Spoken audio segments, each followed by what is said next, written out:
कहानी एक कबूतर किसान की है जो कि बहुत ही मेहनती किसान था। उस कबूतर किसान का अपना एक बड़ा सा खेत था जिसमें वे काफी अलग अलग फसलें लगाता था और काफी ज्यादा मुनाफा कमाता था। कबूतर का खेत बहुत ही ज्यादा हरा भरा था क्योंकि कबूतर अपने खेत का ख्याल बहुत ही अच्छे से रखता था। लेकिन कबूतर का दिल बहुत ही ज्यादा छोटा था। वे अपने खेत से एक गंदम का दाना भी पक्षियों को खाने नहीं देता था और जो कोई पक्षी उसके खेत से चोरी करने के लिए आता, कबूतर उस पक्षी को बहुत ज्यादा मारता था।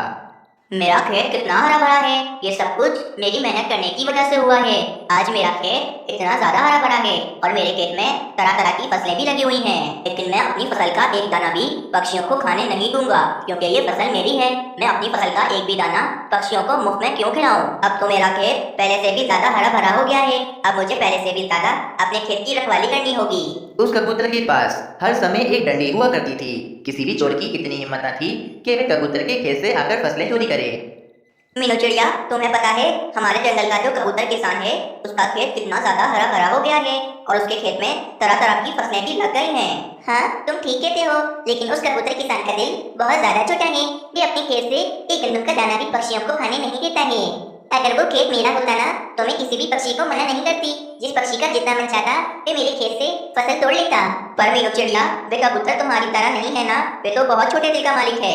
कुछ दिन ऐसे ही गुजर जाते हैं। जंगल में काफी ज्यादा गर्मी पड़ गई थी जिस कारण जंगल में सूखे का मौसम आ गया था।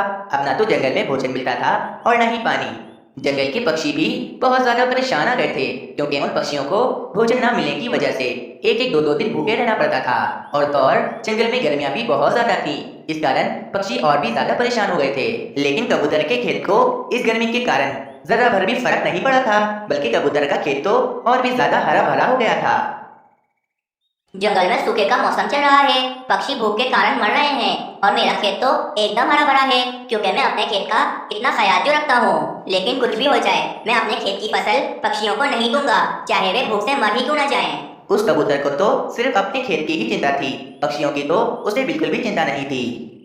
मीनू चिड़िया, मैं 2 दिन से भूखा हूँ। मैंने 2 दिन से कुछ भी नहीं खाया है। अब अगर मैंने आज कुछ न खाया तो मैं इस भूख के कारण मर जाऊंगा।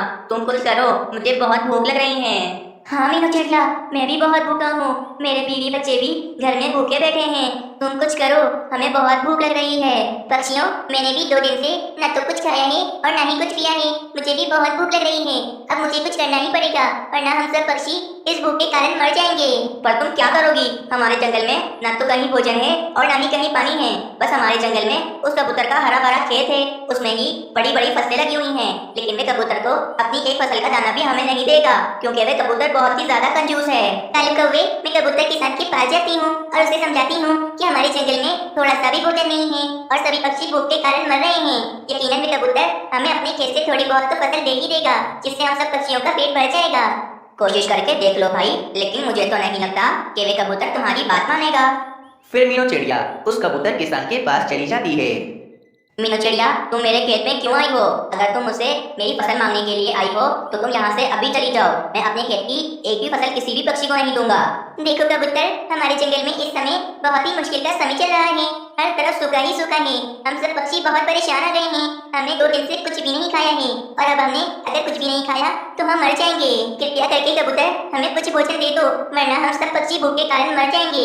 वैसे भी कुछ ही दिनों में बारिशें हो जाएंगी और बारिशों के बाद तो सूखे का मौसम चला जाएगा और हमारे जंगल में हर तरफ भोजन ही भोजन होगा। मीनू चिड़िया, मैंने तुम्हें कह दिया ना कि मैं अपने खेत से एक भी फसल तुम्हें नहीं दूंगा, मतलब नहीं दूंगा। तुम यहाँ से चली जाओ वरना मुझे मजबूरन इस डंडी से तुम्हें मारकर यहाँ से भगाना होगा।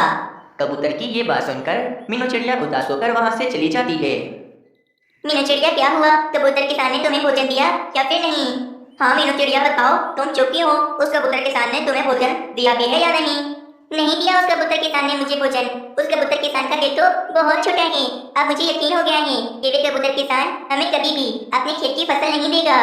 ये तो मैंने तुम्हें पहले ही बोला था, लेकिन तुमने मेरी बात ही ना मानी और तुम चली गई उस कबूतर किसान के पास। देखो पक्षियों, अब हमारे पास सिर्फ और सिर्फ एक ही हल है कि हमें इस जंगल को छोड़कर हमारे बराबर वाले जंगल में चले जाना चाहिए क्योंकि उस जंगल में सूखे का मौसम नहीं आया है और उस जंगल में हर तरफ भोजन ही भोजन है।